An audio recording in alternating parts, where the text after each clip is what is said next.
Bonjour à tous et bienvenue dans l'interview. Bonjour Philippe Van Mulder. Bonjour. Vous êtes le secrétaire fédéral de la FGTB Bruxelles, donc le syndicat socialiste bruxellois. C'est le retour des manifestations. Qu'est-ce qui justifie cette manifestation nationale de demain ? Si je dois être très synthétique, je dois juste vous montrer ceci, c'est-à-dire la biscotte que nous avons choisie en Front commun syndical pour indiquer ce que le gouvernement apportait aux travailleurs, aux allocataires sociaux, etc. Si je dois être un peu moins synthétique, je dois alors vous sortir le tract que nous avons sorti avec les mesures antisociales du gouvernement fédéral depuis un an. Donc c'est c'est un véritable musée des horreurs. Pensons au saut d'index, à la pension à 67 ans, aux mesures anti-service public, en particulier par rapport à la SNCB, à toute une série de mesures qui touchent aussi les plus faibles de cette société. Et je pense aux jeunes, et je pense aux femmes également. Mais il n'y a pas une revendication ou un objectif précis à atteindre ? Je pense que ce qu'il faut faire, c'est maintenir la capacité de résistance et essayer évidemment d'obtenir des résultats. Parce que c'est extrêmement important de marquer des goals. Il n'y a pas qu'au foot que c'est important. Je pense que c'est important aussi pour le mouvement syndical. Mais vos confrères du soir ont indiqué dans leurs éditions d'hier combien c'était difficile de marquer des goals actuellement. Ouais, il y a une double page sur tout ce que vous auriez aimé avoir et que vous n'avez pas eu. Voilà, on a eu quand même... On va y revenir. Voilà, parfait. Quand Alexander De Croo, ministre fédéral Open VLD, donc libéral flamand, dit que cette manifestation, c'est un rassemblement rituel. Sous-entendu, il n'y a pas vraiment de négociation en cours, donc cette manif, elle ne sert à rien. Vous lui répondez quoi ? Mais c'est quand même assez ennuyeux parce que ce gouvernement ne cesse de dire qu'il a la concertation sociale dans son ADN. Et qu'est-ce qu'on constate ? Il n'écoute pas les organisations syndicales. Et vous savez quoi, M. Grosfilet ? Il n'écoute pas non plus le groupe des 10. Un certain nombre de mesures ont été prises ou suggérées par le groupe des 10 qui n'ont pas été suivies. Le groupe des 10, c'est patrons et syndicats ensemble. Voilà. Donc ce gouvernement, visiblement, il a un objectif, c'est décider tout seul. Et bien entendu, les employeurs sont relativement complices, parce qu'ils sont comme on a pris l'habitude de le dire, avec ce gouvernement, ils sont dans un fauteuil. C'est le gouvernement des entreprises. C'est le gouvernement des riches et des patrons et des entreprises. Moi, je n'ai pas trop l'habitude d'utiliser des slogans, mais là, je constate pour le coup que ce type de slogan correspond vraiment à une réalité. Ouais. On nous laisse que des miettes. Vous avez sorti une biscotte tout à l'heure, mais ouais. On nous laisse que des miettes, c'est le slogan de la manifestation. Ouais. Ça veut dire quoi ? Ça veut dire que vous avez le sentiment qu'on vous laisse complètement sur la touche ? On laisse pas seulement les organisations syndicales, on laisse la population, on laisse les travailleurs, on laisse les PME, on laisse beaucoup de monde sur la touche. Alors pourquoi est-ce que vous ne revendiquez pas quelque chose de précis ? Par exemple une hausse du salaire minimum ou une réforme fiscale précise ou... C'est assez difficile de focaliser les revendications sur un seul point parce qu'on est attaqué sur 17, 20 ou 25 points. Et donc il faut continuer de garder véritablement tout le scope, l'ensemble des mesures doivent continuer d'être traitées par nous.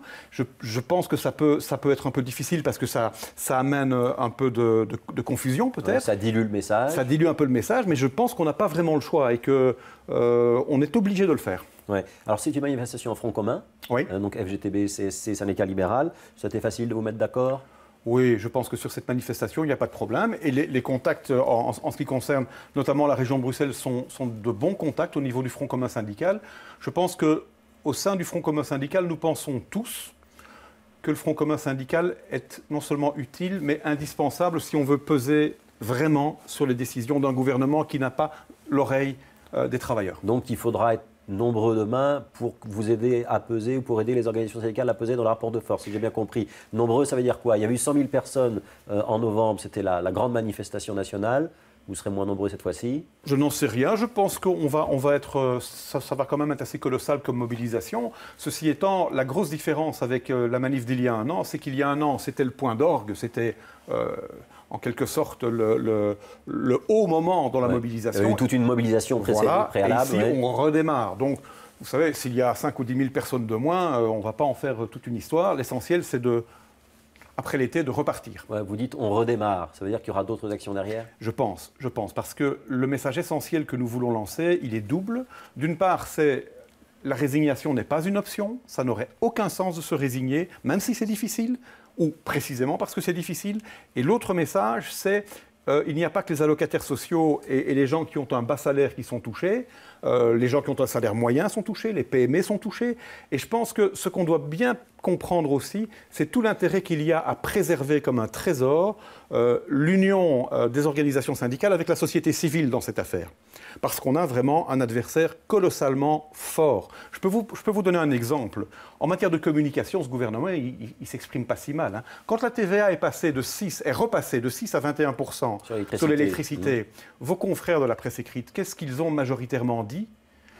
Dès lors que cette augmentation de TVA allait être prise dans les augmentations d'index, parce que le CDNV l'avait demandé, eh bien, les titres des journaux, c'était « les salaires vont augmenter plus vite que prévu ».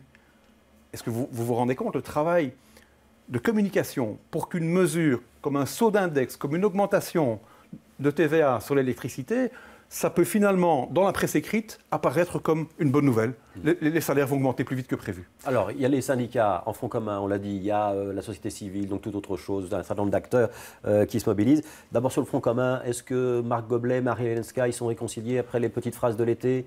De ce que j'ai pu en voir, les relations entre Marc et Marie-Hélène sont apaisées. Je suis une femme et j'ai fait des études, c'est tout ce qui l'énerve, c'est ce qui avait été écrit dans les journaux. Oui, elle s'est expliquée depuis. Marc a eu l'occasion d'expliquer combien ça lui paraissait injuste et finalement contre-productif pour le Front commun syndical. Et je pense que la page est tournée et que maintenant on est devant l'avenir plutôt. Ouais, alors il y a les syndicats, les mutuelles, notamment une action commune entre le syndicat socialiste et Solidaris. Toute autre chose, on vient d'en parler.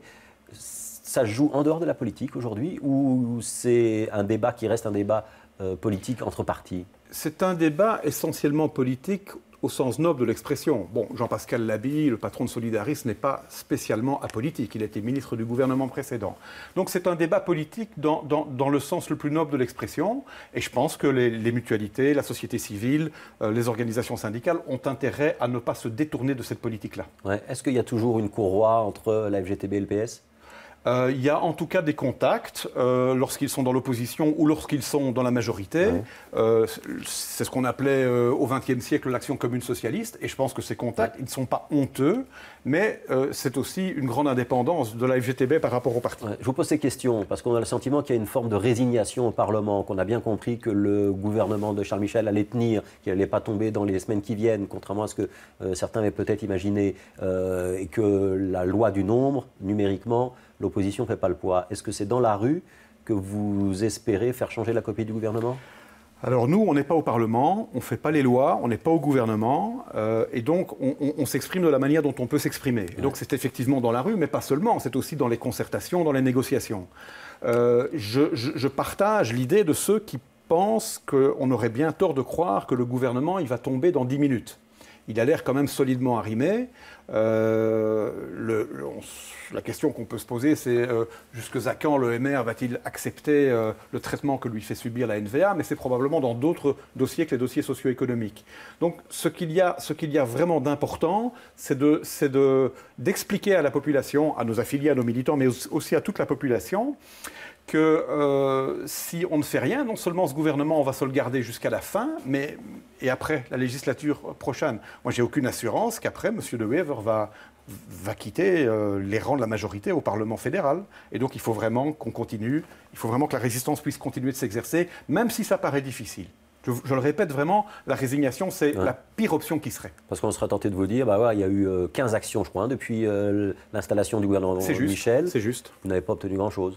On a obtenu le fait, vous avez raison de dire que c'est symbolique, on a obtenu le fait que le blocage salarial a été revu à la baisse. On a pour 2016, dans le secteur privé, quelques possibilités de négociation. Et on a obtenu à la marge un certain nombre de modifications, mais ce n'est pas encore génial. Ouais, alors il y a déjà une grève des cheminots qui est annoncée pour jeudi soir. Il y a une annonce de grève générale en province de Liège par la FGTB Liège-Ouiwarem pour le 19 octobre. Est-ce qu'on est reparti pour une série d'actions tournantes, une fois les cheminots, une fois une profession, une fois la province de Liège, une fois la province du Hainaut, ou est-ce que ce n'est pas encore à l'ordre du jour? Est-ce qu'il y aura des actions à Bruxelles? Il y aura des actions à Bruxelles. En tout cas, c'est notre volonté qu'il y ait des actions, parce que la situation le demande. On ne fait pas des actions pour le plaisir de faire des actions. Donc il y aura une grève générale bruxelloise? Je n'en sais rien. Les contacts sont en cours entre organisations syndicales. On parle plutôt du mois de novembre, parce qu'on ne peut pas tout faire en même temps dans toutes les provinces et dans toutes les régions. Donc c'est la notion de grève tournante qui va revenir? Ça pourrait être des grèves tournantes, ça pourrait être des actions tournantes, des manifestations. Je pense pense que chacun va faire, en tout cas c'est notre souhait, chacun va faire le maximum de ce qu'il peut pour montrer sa résistance par rapport à ce gouvernement. Et il y a des employeurs qui sont quand même complices. Ouais. Donc ça veut dire action à Bruxelles, seconde quinzaine de novembre. Probablement la seconde quinzaine de novembre, mais je n'ai pas de fétichisme de date et j'ai le respect de mes collègues de travail à la CSC et au syndicat libéral. Ouais. Alors, ce sur quoi vous n'avez pas obtenu gain de cause, donc la prépension, hein, il y avait un accord avec les entreprises, le gouvernement est passé outre, les pensions à 67 ans, un impôt sur la fortune, etc. Vous remettez tout ça sur le tapis. Oui. Ouais. Oui. Est-ce que vous avez une chance d'aboutir plus l'année prochaine que l'année passée? Alors, vous avez raison sur un point, M. Grosfilet. C'est plus difficile de s'opposer à une mesure qui a été coulée dans une législation ou une réglementation qu'une simple annonce d'un ministre au sortir du 16. Donc, effectivement, lorsque le Parlement s'est exprimé, la mesure, elle se solidifie. C'est la démocratie. C'est également une partie de la démocratie. Une partie de la démocratie, c'est aussi écouter les interlocuteurs sociaux. La FGTB, ça n'est pas un clochard qui passe devant le 16 rue de la Loi, c'est 1 500 000 membres et la CSC est un très important syndicat aussi. Donc il y a la démocratie politique, mais il y a aussi la démocratie socio-économique et nous voulons qu'elle vive aussi dans ce pays. Il nous reste 3 minutes, je voudrais qu'on parle de Bruxelles. L'emploi des jeunes à Bruxelles. Oui. Donc, on a vu que la FEB avait lancé un appel Oui. en faveur de l'emploi des jeunes, qu'elle avait organisé un forum avec 2000 jeunes. Est-ce que ça reste une préoccupation? Et est-ce que l'appel des patrons va dans le bon sens? Alors, les patrons, ils se sont surtout trompés dans leur... par rapport à Bruxelles. Parce que quand M. Timmermans est sorti en disant « on veut moins 25%, l'air de dire « ça serait vraiment une révolution », en fait, depuis 2 ans, on a... Le chômage a baissé à Bruxelles. De 20%. Ouais. De 20%. Depuis 1998, le chômage est en baisse. Pourquoi? À mon avis, malheureusement, il y a la problématique des exclusions du fédéral. Mais ce n'est pas tout. Il y a une reprise de la conjoncture économique. Il y a probablement aussi, il faut faire un monitoring fin de cela, mais les premiers effets de la garantie jeune que nous avons soutenue. Et Bruxelles peut s'enorgueillir d'avoir été une des premières régions, la première à mon avis. Mais la garantie jeune, c'est des formations, c'est des stages, c'est pas toujours un emploi durable. Non, mais c'est le tout, comme dit le contrat de gestion d'Actéris, le tout, stage, formation, dans la perspective d'une inscription dans un emploi durable de qualité. Ouais. C'est comme ça qu'on l'a mis au point à Bruxelles et je pense que ça commence à produire des effets. Mais est-ce qu'il ne faut pas motiver un peu les entreprises à avoir une sorte de préférence bruxelloise au moment de l'embauche, même si c'est théoriquement pas tout à fait possible légalement? Oui. Il manque un patriotisme bruxellois des entrepreneurs ou pas?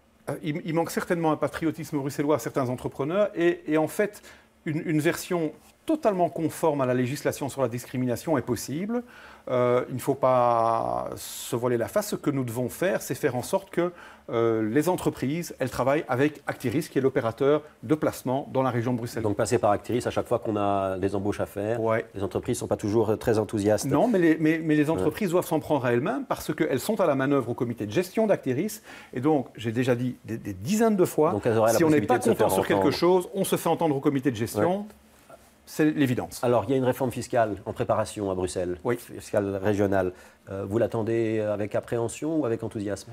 Avec un relatif niveau de confiance, parce que nous avons lu la déclaration de politique générale du gouvernement. Donc l'idée, c'est de baisser les impôts, mais d'augmenter la fiscalité sur les propriétaires. L'idée, c'est bien de baisser les additionnels régionaux à l'impôt des personnes physiques et d'augmenter la fiscalité des propriétaires ou des multipropriétaires en essayant, à mon avis, si on le fait bien, en essayant de mettre à l'abri essentiellement 2 catégories de personnes, celles qui ont les revenus les plus bas, donc il ne faut pas que ça soit linéaire, et je crains que M. Van Engel soit un peu dans cette piste-là. Donc il faut moduler en fonction du revenu. Il faut moduler, et 2, il faut sans doute aussi une attention particulière pour les pensionnés, dont un certain nombre ont déjà une dérogation à la taxe régionale de 89 €. Mais qui sont peut-être propriétaires. Et donc là, il faudra les immuniser peut-être. Il faudra les immuniser. Une dernière question, c'est un nouveau parcours pour cause de piétonniers.